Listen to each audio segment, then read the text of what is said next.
Luyanda Botha, the man who raped and murdered UCT student Uyinene Mrwetyana, has been sentenced to life behind bars. A short while ago, the Western Cape High Court sentenced him to 3 life sentences. He received an additional 5 years for defeating the ends of justice.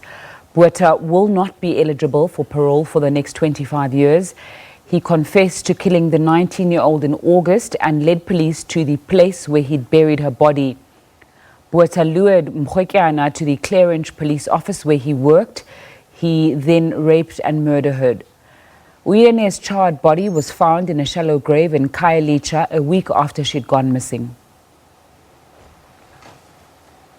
Earlier, we spoke to SABC News reporter Vanessa Puna in Cape Town about this.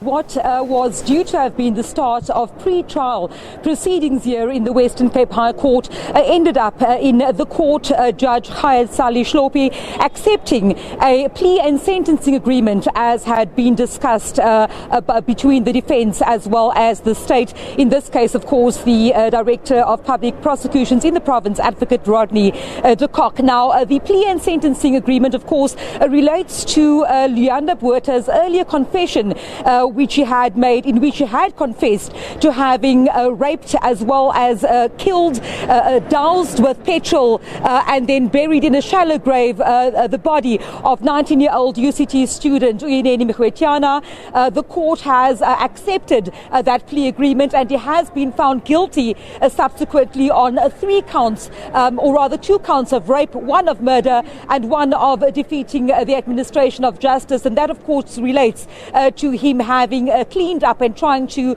do away with forensic evidence. Now, 3 life sentences, life on both counts of rape as well as 1 of murder. And we've heard from the prosecution in this case that Luyanda Botha will not be eligible for parole for the next 25 years. Now, I can tell you that family members of Uyinene Mrwetyana travelled all the way to Cape Town, to the Western Cape. They were in court today. Her father, parents, uncle, etc. A short while ago, her uncle Uyinene Mrwetyana really commending the police investigation as well as saying that the family has full confidence in the criminal justice system in South Africa. Shortly after Luyanda Botha was then remanded in custody, where he will now spend life sentences. But I can tell you heartbreaking moments inside court when Advocate Bonnie Karigamwo read out a letter by Uyinene's mother where she sets out the trauma and the heartache and the grief that the family has gone through ever since their princess was taken away from them. In delivering judgment as well as shortly after, Judge Sali Shlope described Uyinene as a champion, saying that the scourge of gender-based violence has, through her name, also been highlighted. And we know that shortly after her disappearance, as well as the subsequent finding of her body, there has been mass movements and protest action across the country, really.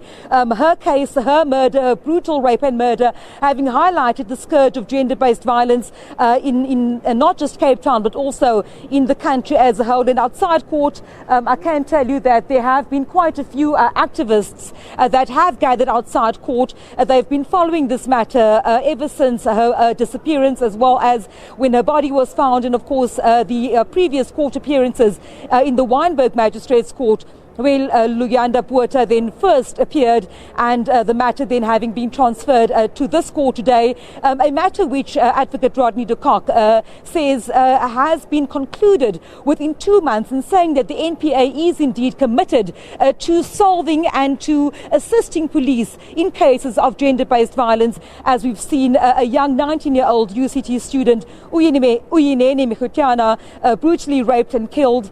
And of course, even though the judge says this may not bring her back, hoping that at least the family can now work towards finding some sort of closure after her rapist and killer has now been convicted and sentenced to life imprisonment.